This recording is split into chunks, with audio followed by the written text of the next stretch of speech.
Hello, everybody. Welcome to Tuesday. I'm going to run through the notes that we have posted for today. Again, your job is just to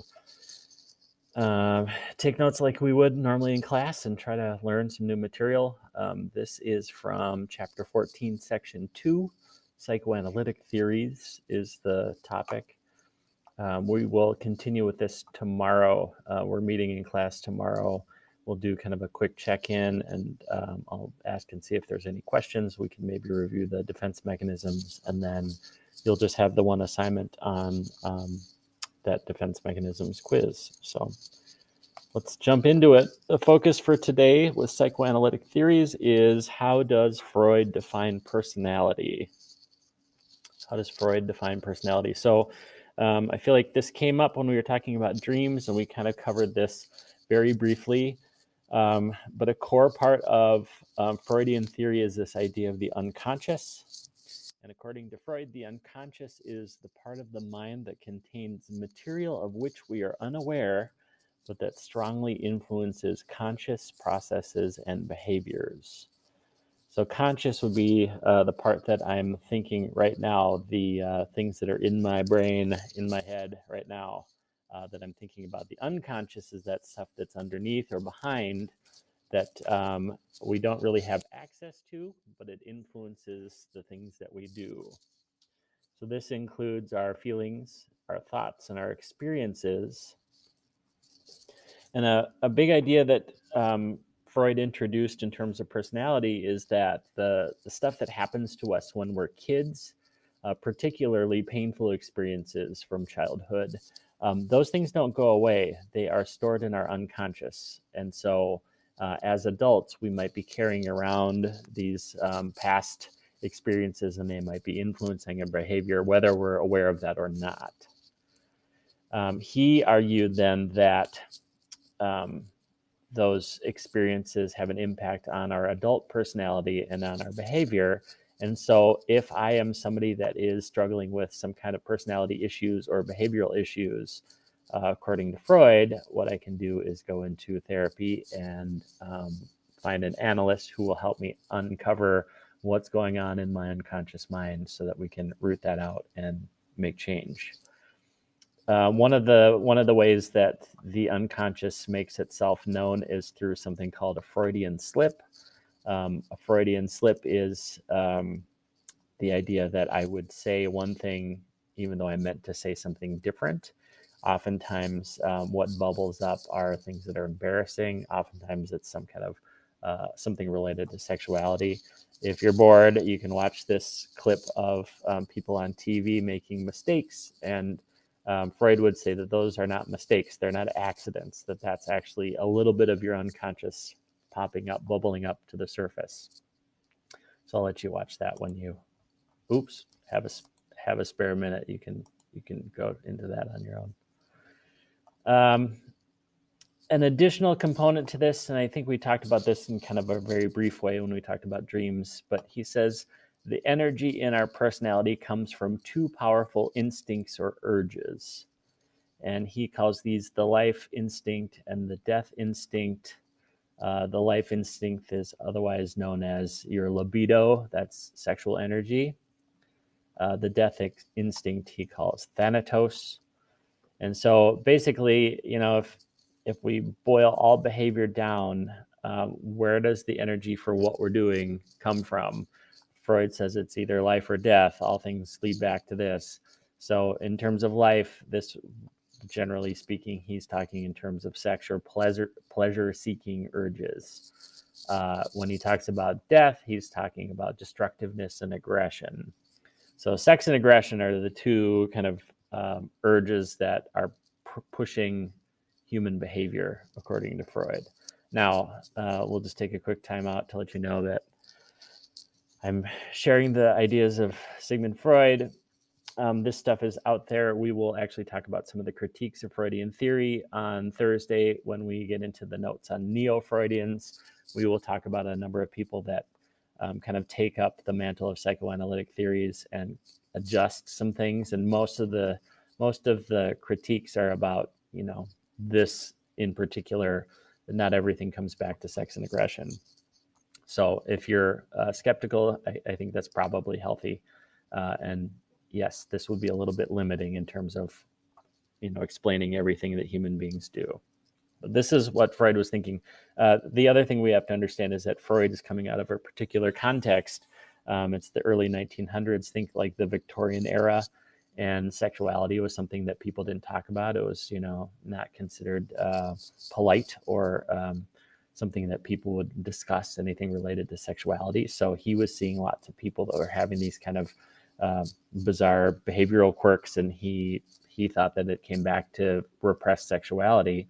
And I don't think it takes a lot of thinking to understand that that is something that's a problem when people aren't free to kind of be who they are and are trying to hold back their true nature. I think it does sometimes come out sideways. So it's not totally bizarre that that's what he was seeing, but in terms of just explaining all behavior, it might be limiting. The next idea that we have to understand is this idea of the id, ego, and superego. And we'll start with this iceberg metaphor because this pops up every time you talk about Freud. You see the unconscious down here. Think of an iceberg, right? Most of the iceberg is below the waterline. The part that we can see is actually just the tip of the iceberg, right? That's where that expression comes from. Freud says our conscious mind is like the tip of the iceberg, right? This is the part that we have access to. The stuff that's rolling around in our head right now is what's in our conscious mind. He says there's some parts that are in our pre-conscious that we kind of have access to it, but it's not entirely in the forefront. But he says then there's this other chunk way down below that is driving a lot of our behavior, okay, the unconscious. Now, we're going to add a layer on to this idea of the unconscious with the id, ego, and superego, and I'll walk you through the three parts, and we'll talk about what they are and how they function, and then we'll talk about the consequences of this according to Freud. So first part is the id. Your book defines the id as the part of the unconscious personality that contains our needs, drives, instincts, and repressed material. So when we talk about sex and aggression, that is id. And he says this is what's driving a lot of our behavior, even though we're not aware of it because it's in our unconscious. If you go back to that iceberg, notice the unconscious, the id is completely submerged. It's deep in the unconscious. We don't have ready access to that. This is the part of our personality that we are born with, right? So babies are id. If you've ever been with a baby, they don't seem to have the ability to recognize that other people also have needs. So if a baby is hungry, they cry at you and scream at you till you feed them, right? You can't say, hold on 1 second, I'm just finishing this up and then I'll make your bottle. That's not something a baby can comprehend. So they're just like, give me what I want now. Down below it says, the id seeks immediate gratification of desires regardless of consequences. So if you think of how babies function, that kind of fits. The id operates on the pleasure principle. So it is the immediate gratification of whatever makes you feel good. If we're talking about sex and aggression, if you are walking down the street and someone gives you a dirty look and you have the impulse to like punch that person in the face, that's your id coming out, right? That's that aggression. Now, obviously, most people are aware that you can't act like this, right? We don't act on all of our urges and instincts, but they're there, says Freud. So the id is kind of what you want to do. It's not what you should do, but what you want to do, okay? When we get to the ego, this is the part of the personality that is in touch with reality and is trying to meet the demands of the id and the superego in socially acceptable ways. Now, we haven't talked about the superego yet. That'll come next, but this will start to make sense when we get all three. So trying to meet the demands of the id in socially acceptable ways. So if you skip down to the bottom, instead of saying it's what you want to do, what the id is, what you want to do, the ego says, what can you do? Okay, so what are the things that we can actually do that are socially acceptable?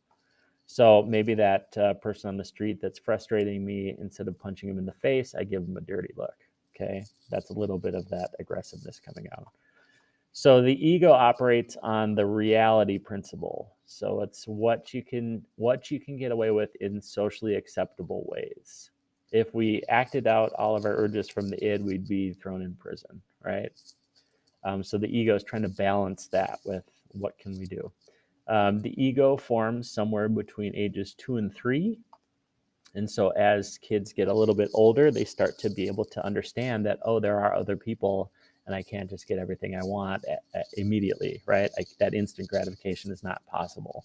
So what can we actually get away with? And so it starts to balance. If this is going fast, the beauty of videos, you can always pause me, right? But I'm going to keep going. The superego, the third part, is the part of the personality that is the source of our conscience. And this is the part of the personality that inhibits the socially undesirable impulses of the id. So I don't know if you've noticed the pictures floating over on the right-hand side. If we go back to the id, think of the id as like the devil on one shoulder whispering in your ear, you should do that, it'll feel good, you should do that, right? That's what you want to do. The superego is like the angel on your other shoulder that's whispering in your ear, oh, you shouldn't do that, that would be wrong.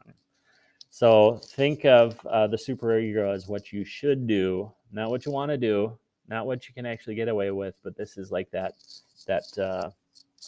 scolding voice, right? This is what you should do. So the superego operates on the moral principle. And this is, interestingly enough, the last part of our personality to form, sometime in later childhood.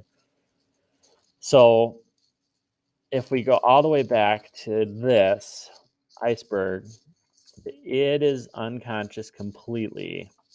The superego kind of lives in our preconscious. It's like that kind of nagging voice that's telling you like, oh, don't do that, it's not good for you. Oh, don't do that, you'll get in trouble.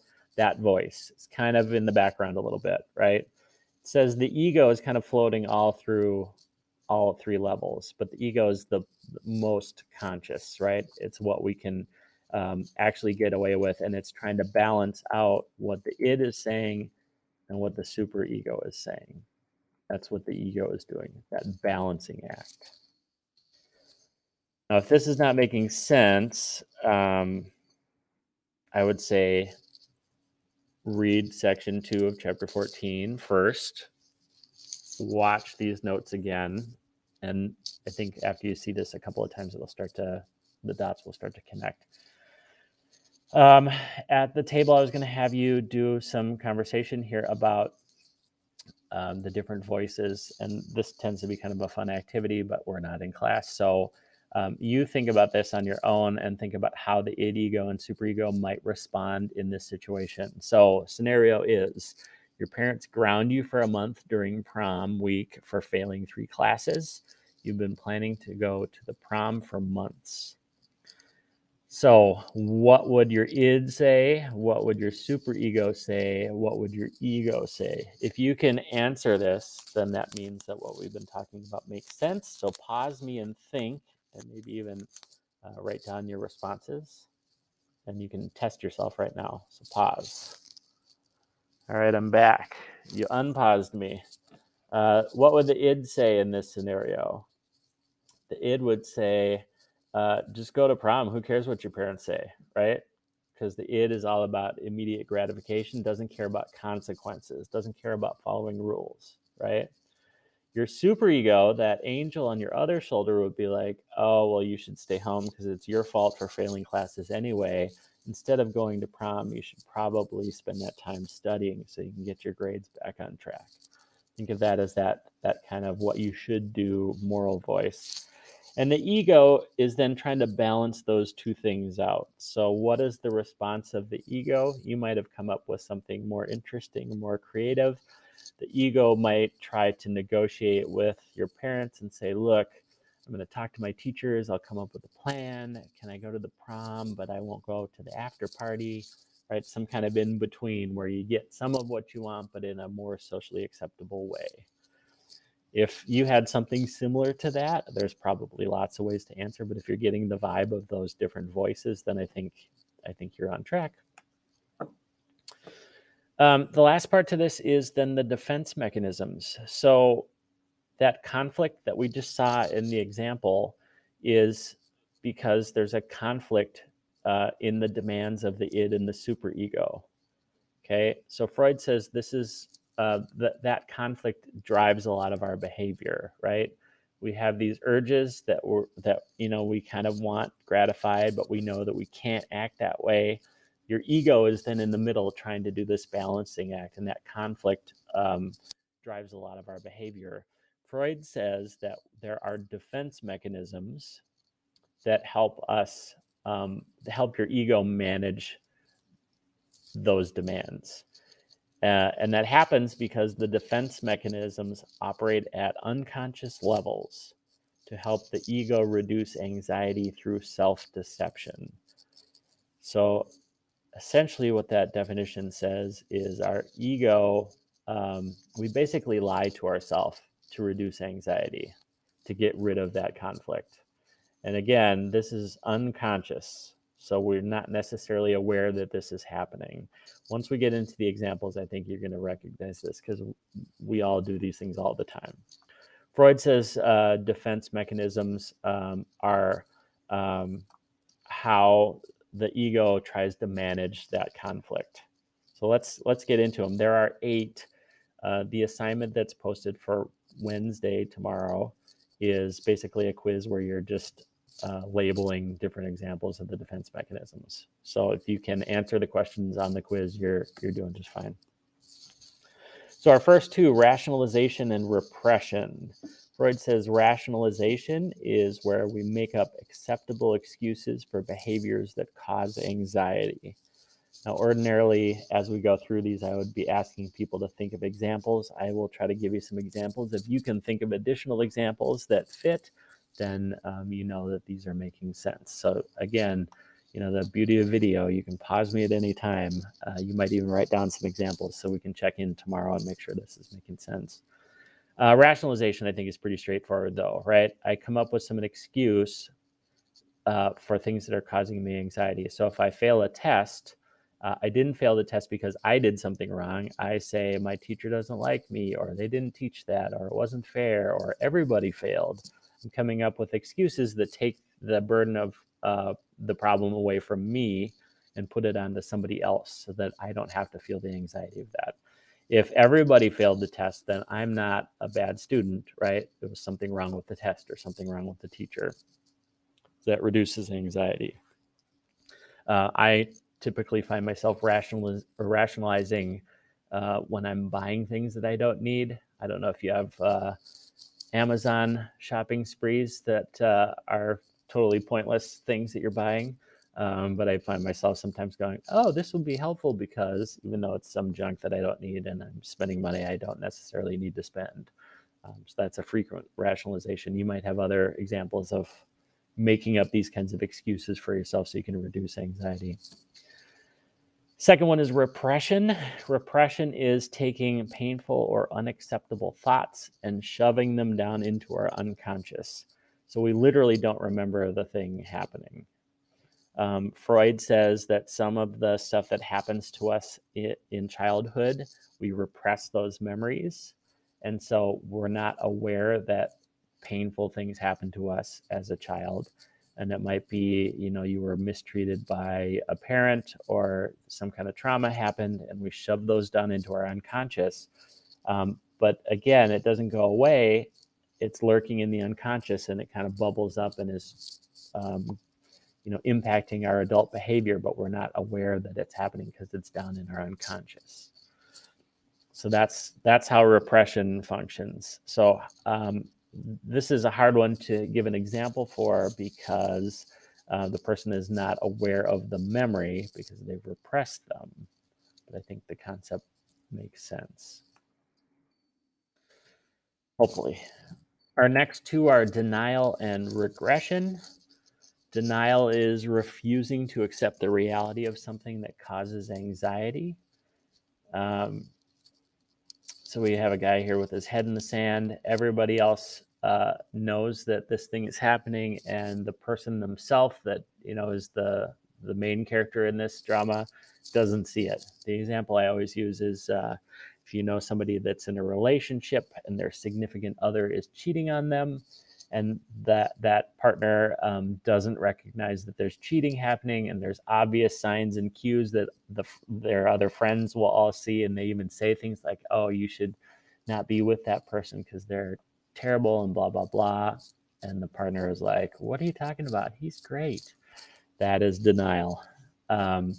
If you are broke, your bank account is empty, and you're trying not to deal with the fact that you're out of cash, just not checking your balance, I can then deny that there's even an issue, and I don't have to be worried about the fact that I don't have any money, right? These are things that, we do all the time to not have to deal with the anxiety of whatever it is that's causing us trouble. Regression is an interesting one. The definition is going back to an earlier and less mature pattern of behavior. So regression, typically there's some kind of change or trauma happening, and the person then regresses. So they do some kind of behavior that made sense when you're younger, not so much when you're older. So we have a picture here of a guy that is sucking his thumb. If you saw a 2-year-old sucking their thumb, sucking your thumb is a self-soothing thing that young children do sometimes. As an adult, if you're sucking your thumb, that's pretty bizarre behavior. If you, let's say you graduate high school and then you go off to college and it's your first week in the dorm and you're stressed out because you're away from home and you don't know anybody, and you start sucking your thumb, that would be regression. That's a weird behavior for that point in your life.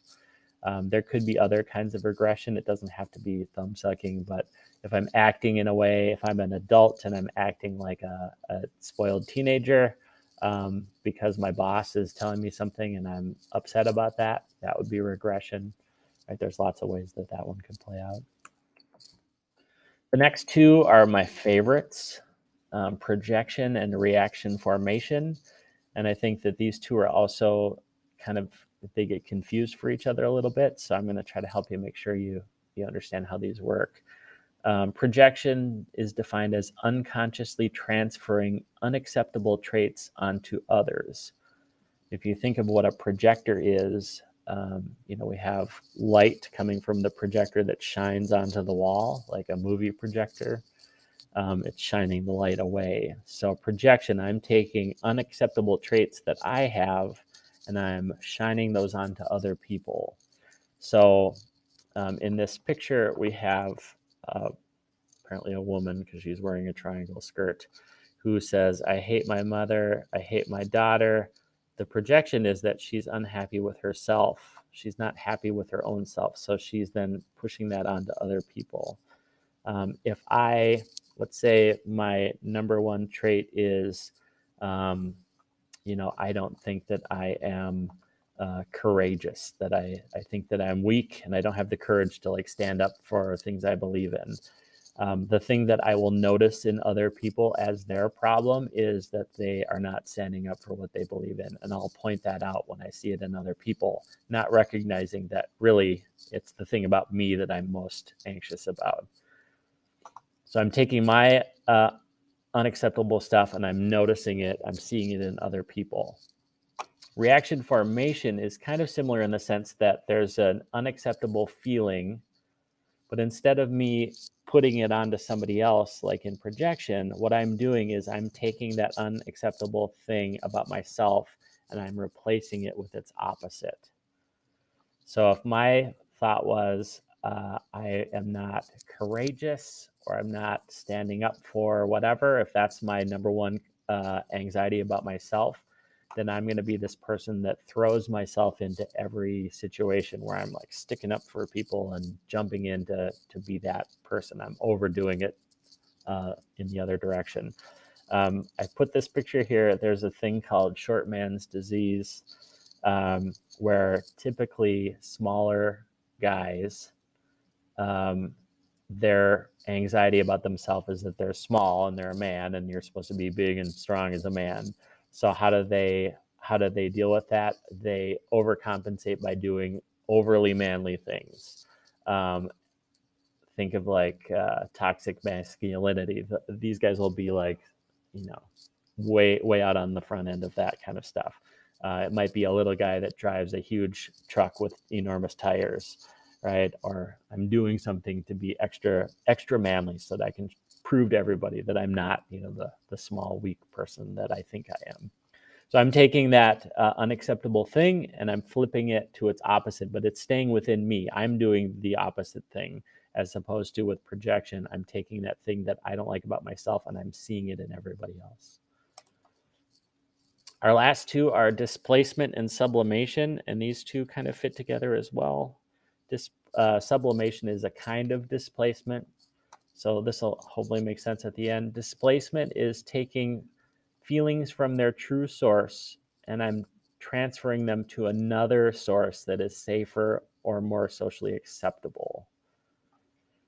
Okay, so I have feelings that are causing me anxiety, but I can't deal with them where they are, so I have to transfer them somewhere else that's more socially acceptable or safer.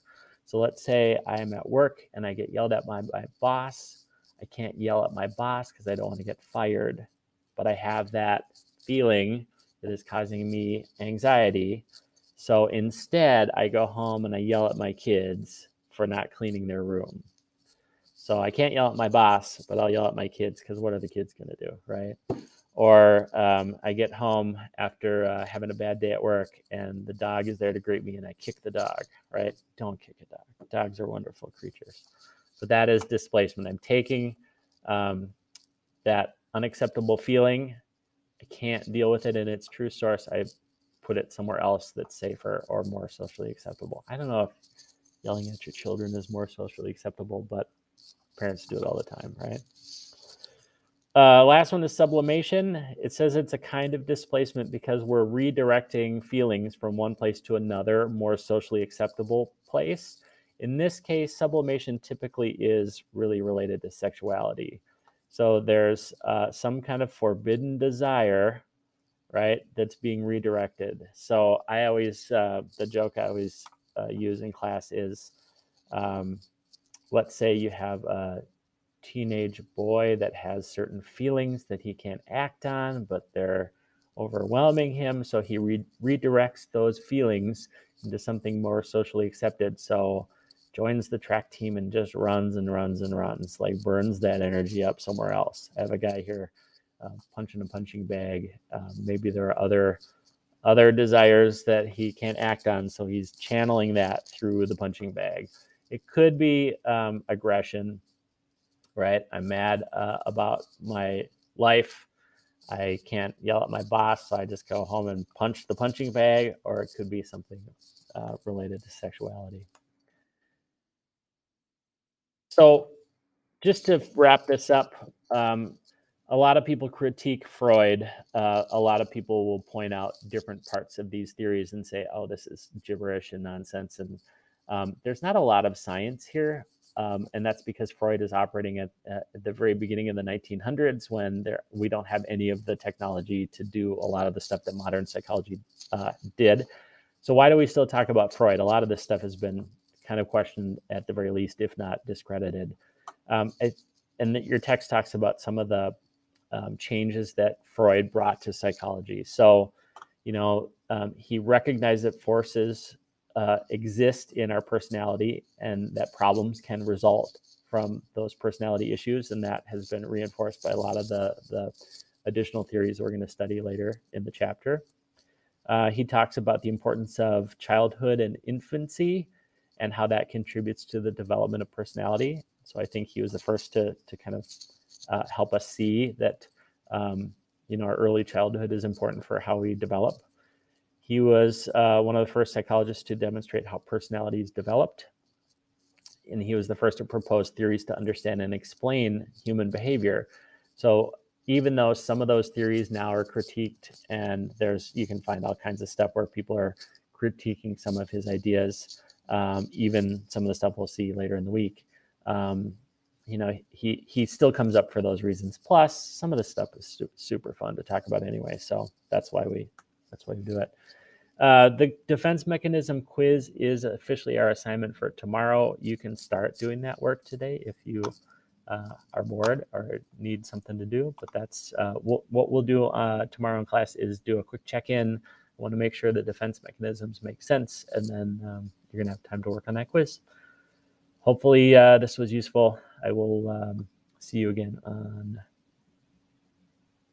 tomorrow. Thank you.